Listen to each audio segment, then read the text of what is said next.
The sky above Fort Harrow was a bruised violet, thick with the drifting ash of the last orbital strike. Searchlights combed through the haze, catching on the armored hulls of descending dropships that hissed steam as they landed. The war for Europa 9 had dragged on for 13 years, but tonight was different. Tonight was Evacuation Protocol 7, and no one left the fortress without passing the neural integrity scan. Inside the hangar, a line of soldiers waited under the mechanical gaze of the Aegis scanner, a 7-meter monolith of alloy and pulsating blue light. Each trooper stepped forward, stood still as the machine swept a lattice of lasers over their body, and waited for the tone. Ping.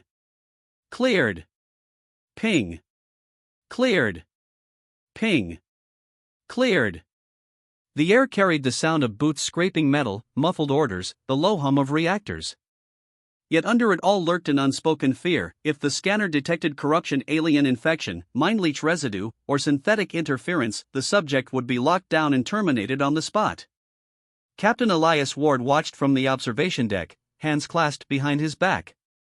His face was sharp-lined, weary, carved by too many campaigns. Beside him stood Major Hale, the base's security chief, her eyes cold and alert behind a visor display. "Ward," she said quietly, "the system's running hotter than normal. The Warfront feedback loop is messing with our neural filter arrays." "I don't like it." Ward didn't answer right away. Down below, one of the soldiers stumbled, barely catching herself before the scanner's beam finished its sweep. "Who's that?" he asked. "Private Serena Kane," Hale said. "New transfer from Titan Station. Background checks came clean." Ward's gaze lingered. Kane looked calm, too calm, perhaps, but her eyes were the kind that carried storms. She was the youngest among them, maybe 25, and she held herself with a discipline that felt unnatural, almost rehearsed. The scanner completed its cycle. Ping. Cleared. Ward exhaled. Next. One by one, they passed Sergeant Malik, Corporal Olson, Lieutenant Rourke. Each step through the blue light was cleared and moved toward the boarding line for Shuttle Vanguard. Then came the last in the queue, Corporal Jacob Reeves. He was tall, broad-shouldered, his armor streaked with the dust of 3 continents. Rumor had it he'd once torn open a crawler mech with his bare hands. The other soldiers called him the Unbound, half in jest, half in awe, because no restraint gear ever fit him right. He had a record of brawls, insubordination, and battlefield miracles that no file could quite explain. Reeves stepped into the scanner light. The blue glow swept across his armor, climbed his neck, lingered at his temples. A hush fell. Ping. Cleared. Then the scanner froze. The hum died. The lights dimmed. The air itself seemed to hold its breath. Ward's voice cut through the silence. "Report." Technicians scrambled at their consoles. The holodisplays filled with error lines. "Anomaly detected. Classification, unknown. Processing. Processing." Reeves frowned and took half a step forward. "What the hell's going on?" "Hold position." Hale barked, raising her hand. The scanner flared again, bright white this time, burning the shape of Reeves's body in silhouette. Every soldier instinctively reached for their sidearm. Ward slammed the intercom. "Cut power to the Aegis unit." "Can't," a technician shouted. "It's locked in a self-containment cycle." The machine's voice, usually monotone, now spoke in a deep, reverberating distortion that echoed through the hangar. "Identity, human. Condition, weapon unbound." The words hit like thunder. Soldiers looked at each other, confusion giving way to dread. Reeves's eyes widened. "What does that mean?" No one answered. The scanner's frame began to shake, panels warping under invisible pressure. A thin line of light expanded outward like a wound tearing through the air. Then came a surge, a burst of energy that slammed into everyone nearby. The hangar lights blew out. For a heartbeat, there was only darkness and the sound of metal groaning. When the backup lights flickered on, the Aegis scanner was melted from within. Smoke curled from its seams. Reeves stood at the center of the blast radius untouched. Hale drew her weapon. Captain, we've got to contain him. Ward held up a hand. Stand down. Sir. Stand down. Look at him. Reeves looked shaken, not dangerous. The scanner lay in ruins, yet he hadn't moved. Around him, fragments of alloy floated in the air, suspended as if gravity had forgotten them. Ward descended from the deck and approached slowly. Corporal Reeves, you hearing me? Yeah, Reeves muttered. But I don't feel right. What do you feel? He hesitated. Then, softly, alive. The word rippled through the hangar. Hale's visor chimed with a coded transmission. She tapped her earpiece, face hardening. Command wants immediate lockdown. They're classifying him as Asset Zero. Ward frowned. That's impossible. Asset Zero was terminated years ago. Apparently not. Before Ward could respond, the fortress alarms erupted. Red alert. Intrusion detected. Every monitor flashed the same warning. Signal breach, unknown energy signature, origin, Hangar Bay 3. Ward's eyes darted to Reeves. The corporal's veins glowed faintly beneath his skin, like circuits pulsing with power. He staggered, gripping his head. Captain. I think it's me. Something's inside. A deafening roar interrupted him as the far wall exploded inward. Shards of ferrocrete rained across the bay. From the smoke stepped something not entirely mechanical, a massive bipedal construct shaped like a human silhouette, its surface shifting like liquid glass. Its voice rumbled through every frequency at once. Return the weapon unbound. Soldiers opened fire. Bolts of plasma lit the hangar, searing through the haze, but the construct absorbed every shot. Ward yelled, Kane! Get the men out! Serena Kane grabbed Reeves by the arm. Move! He resisted, staring at the creature. It's calling me. I said move. She dragged him toward the exit as the construct raised a hand, generating a ripple of energy that sent shockwaves through the steel flooring. Ward drew his pulse rifle and fired until the charge ran dry.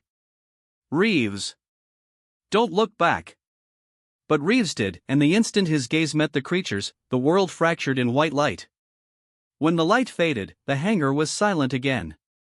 Half the structure was gone. The construct had vanished. Reeves and Kane were nowhere to be found. Ward stood among the ruins, the scanner still hissing smoke beside him. The readout on its cracked display flickered weakly, repeating the same words again and again. Weapon unbound active. Ward whispered to himself, voice hoarse. God help us all. The cold winds of Europa 9 screamed through the shattered hull of Fort Harrow. Dust and ash swept across the open plains, where metallic wreckage gleamed like bones beneath the dim light of Jupiter's reflection. Serena Kane awoke in the wreckage of a downed transport, her ears ringing and armor cracked. For a moment she didn't remember who she was, or where she was, only the high, distant wail of alarms and the copper taste of blood in her mouth. Then the memory hit like a shockwave, the scanner freezing. Reeves glowing, the explosion swallowing them both. She forced herself upright. A few meters away, Jacob Reeves lay sprawled across the dirt, unconscious but breathing. His pulse was steady, yet the air around him shimmered faintly, like heat distortion. Reeves, she rasped, crawling to him. Come on, soldier, wake up. He stirred, eyes fluttering open, blue, but unnaturally bright, as if backlit by something living beneath the surface. Kane. His voice was rough. Where? Outside Harrow, she said. The whole damn hangar blew. Ward's probably, she stopped herself. Dead, she almost said, but couldn't. He sat up slowly, flexing his fingers. The ground beneath his hand vibrated, small ripples forming in the dust. Kane's instincts screamed wrong. What are you doing? I don't know. He stared at his hands, frightened. It's like I can feel everything. The ground. The static in the air. Even you. Yeah? Then maybe feel your way to a plan, because Command will be sending drones to vaporize us any second. Reeves managed a small, humorless smile. Still giving orders, huh? Kane reached into her armor pouch and pulled out a cracked data tablet. Its signal light blinked weakly. Comms are down. Closest safe zone is 50 clicks east, relay point Echo. He nodded, rising to his feet. But as he did, the world shifted again. The horizon blurred, colors bending, and Kane's stomach lurched as though gravity had flickered. For a second, she saw something else, a massive shape hanging above the clouds, too vast to comprehend, like a god made of glass and storm. Then it was gone. She blinked hard. Reeves, did you see that? He looked pale. Yeah. And it wasn't the first time. It's been there, behind everything, since I woke up. Kane swallowed. Whatever happened in that hangar, it changed you. He didn't argue. Feels like it's still happening. Hours passed as they trudged through the ruins.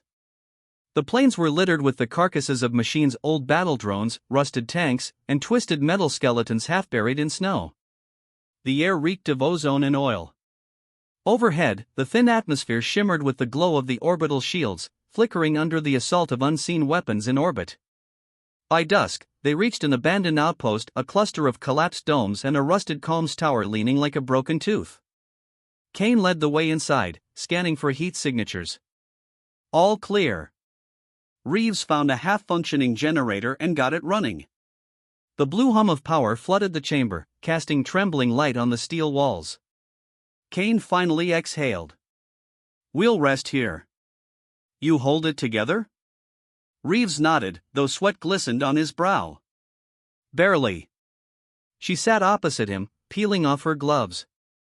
So, you gonna tell me what happened back there? He stared into the humming generator core. I wish I knew. The scanner looked inside me, right? Maybe it found something that wasn't supposed to be there. You saying you're infected? No, he hesitated. I think I'm connected to something bigger. Kane frowned. That construct, whatever came through the wall, it called you the weapon Unbound. What the hell does that mean? I don't know, he whispered. But it knew my name. The generator flickered. The light dimmed. Kane's motion tracker beeped once, then froze. She grabbed her rifle. We've got company. Outside, in the dim snowlight, shapes moved, silent, precise. Recon drones, six-legged, moving in formation. The insignia on their hulls glinted silver, UCA Command, Human Military. Kane swore. They found us. Reeves tensed. Wait, don't shoot yet. They'll shoot first. But the drones didn't. They halted 20 meters out, forming a perfect semicircle. Then a hologram blinked to life above them, Major Hale's face, stern and sharp as always. Corporal Reeves, she said. By order of command, you are to surrender immediately. You are classified as a Level 0 threat entity. Kane stepped forward. Hale. He's not the enemy. Serena, step away from him. Ma'am, you saw what happened. That construct. We've seen the recordings, Hale interrupted coldly. And we've seen the energy readings you're emitting, Reeves. You're not just contaminated. You're broadcasting. The enemy's following your signal. Reeves clenched his fists. Broadcasting what? A frequency older than our species. Hale's voice softened slightly. You're a beacon, son. A live weapon key.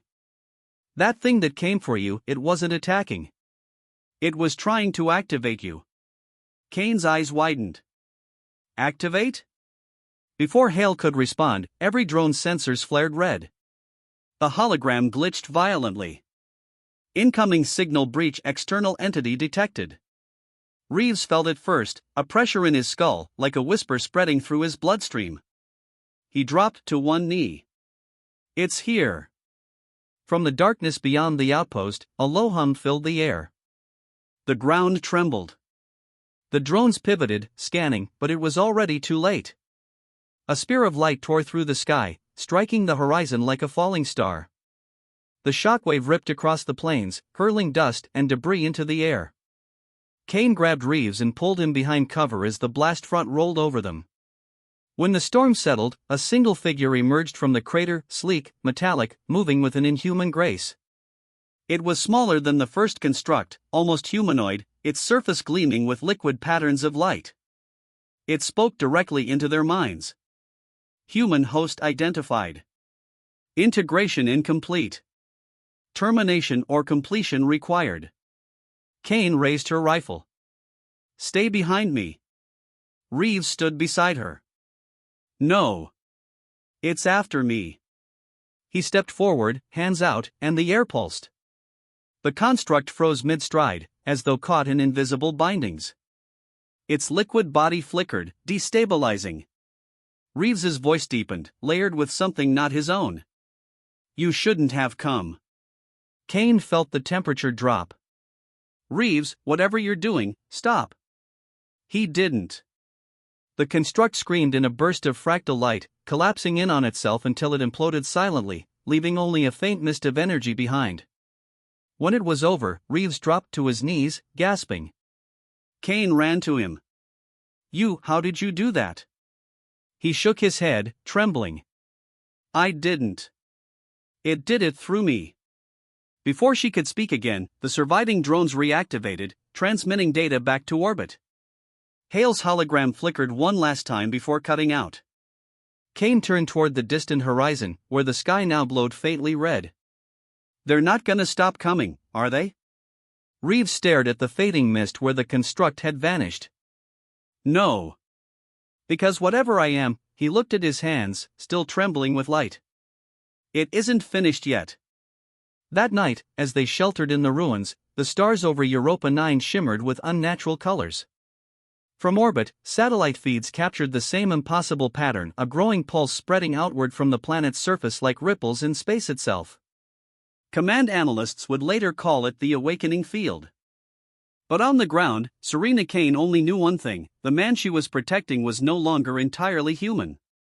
And whatever was waking up inside him wasn't going to stay silent much longer. The sky over Europa 9 had become a living storm. Red lightning arced across the shattered clouds, each strike illuminating the jagged remains of Fort Harrow like the flash of a divine blade. The awakening field pulsed across the horizon, its ripples distorting space itself. Serena Kane clutched her rifle as she and Jacob Reeves trudged through the ruined landscape. The energy that radiated from him made her skin tingle, each footstep across the frozen dust a reminder that the ground itself was alive. Reeves, she said, her voice trembling. We can't keep running. You need to tell me what's happening now. He stopped, taking a deep breath. His eyes glowed faintly, casting blue streaks across the pale snow. I remember now. Kane stiffened. Remember what? I was never supposed to be just a soldier, he said. His voice carried something heavier now, layered with a resonance that vibrated the air. They created me. Human, yes, but enhanced, bonded to a weapon system older than any command structure, older than the UCA itself. Asset 0, that's me. Weapon unbound. Kane's stomach dropped. You mean, you're a weapon? He shook his head. No. I am a weapon, yes, but I'm also more. The scanner didn't freeze because it malfunctioned. It froze because it recognized me. I'm the key. Everything that attacked the hangar, the construct, it wasn't trying to kill me. It was trying to awaken me fully. Kane's eyes darted toward the distant horizon, where a cluster of shadowed forms advanced through the storm. Then we don't have time for memories. They're coming: drones, constructs, whatever else is in that storm. Reeves nodded. Then let's finish this. I can't hide it anymore. They reached the crest of a ridge, overlooking the barren plains. Below, UCA forces had mobilized, sending drones, orbital artillery strikes, and mechanized infantry in a relentless push. The awakening field's pulses made targeting systems fail, war machines jerking in spasms as if reality itself had been corrupted. Reeves, if you unleash whatever you're holding, it could destroy everything, Kane warned. I know, he said, eyes narrowing. But if I don't, we lose humanity entirely. That construct wasn't attacking. It was protecting us from ourselves. Below, the drones closed in. Their scanning lights painted the snow in sickly green beams. Reeves stepped forward, hands rising, and the air responded instantly. The ground cracked beneath him, fissures racing outward as if Europa 9 itself recognized him. Energy arcs leapt from the cracks, dancing across the terrain in serpentine patterns. Dust and metal fragments rose, suspended in the pulsing field. Kane's jaw fell. Jacob, what are you? Weapon unbound, he murmured. And then the sky broke open. Reeves's body began to glow, not merely with blue, but with the full spectrum of energy, bending the atmosphere around him. The constructs that had stalked him dissolved in white light the moment they drew near. UCA drones attempted to fire, only to have their weapons ripped apart midair, melted or shattered by waves of raw power. Kane shielded her eyes as Reeves lifted a hand, and the storm answered him. The awakening field converged upon his body, tethered to his presence. The mountains trembled. Europa 9's crust groaned. And for the first time, he saw the full scale of what he could do. He wasn't just a human soldier, he was a node of ultimate force, a living conduit between man and machine, energy and matter, life and weaponized reality itself. Yet as power surged through him, Reeves felt a pull, a voice not his own echoing in his mind. Unleash fully. Integrate all. Become what you were made to be. He froze. The temptation was infinite, a chance to end the war in a single thought, to erase all enemies, to ascend beyond human limitation. Kane stepped forward, voice steady despite the tremor in her hands. Jacob. Don't listen. You're not a weapon, they made you a weapon. You're still you. Remember why you fight. He looked at her, and for the first time since the scanner froze on him, clarity pierced the chaos. He was human. But he was also more. And he could choose. With a deep exhale, he lowered his hands. The storm's feral energy recoiled, the pulse of the awakening field stabilizing. Drones that had approached too close erupted in controlled bursts of energy, detonating in midair, but none of it reached Kane or Reeves. Not their weapon, he whispered. My choice. Then, a sound unlike anything Kane had ever heard, a deep, resonant hum vibrating through Europa 9 itself. The constructs, the drones, even the distant artillery platforms froze. The storm calmed, leaving only the glow of Reeves's form as a radiant figure on the ridge. Kane finally allowed herself to step closer. Jacob, you did it. You stopped them. He looked down at his hands, still glowing faintly, pulsing with latent power. Not stopped, he said softly. Redirected. I can't destroy them, they're part of the system. But I can make it so we're untouchable. I can make sure humanity survives without giving them a reason to fear me. Kane shook her head, half in awe, half in disbelief. You're a god now. Reeves smiled faintly. No. Just human. With a choice. That's all it's ever been about. Over the next hours, Europa 9 fell silent. The awakening field's pulse remained, but instead of destructive surges, it stabilized, forming a protective shield across the planet. UCA forces withdrew, reporting inexplicable energy feedback that left their weapons inert. The constructs never returned. Reeves and Kane descended to the ruined Fort Harrow. Ward's remains had been recovered, his sacrifice recorded in the log as an act of bravery against impossible odds. Kane placed a hand on Reeves's shoulder. What now? She asked. He looked out at the red-tinged sky. We rebuild. We make sure this power, my power, is never used to dominate. I don't know how long I can hold it, but for now, humanity has a chance. Kane nodded. Then we keep walking. Step by step. Reeves took a deep breath, feeling the planet beneath him, the air around him, the life of every soldier and civilian still alive. For the first time, he felt truly human. And yet, he carried within him the fire of something greater, a weapon unbound, yes, but also a protector, a choice, a guardian of fragile hope. He looked at Kane, then out over the horizon, where Europa 9's surface began to glint with the first light of the distant sun. "Let's make it count," he said. And for the first time since the scanner froze, the world felt still. A single truth remained, etched across every star above them. Power does not define humanity. Choice does.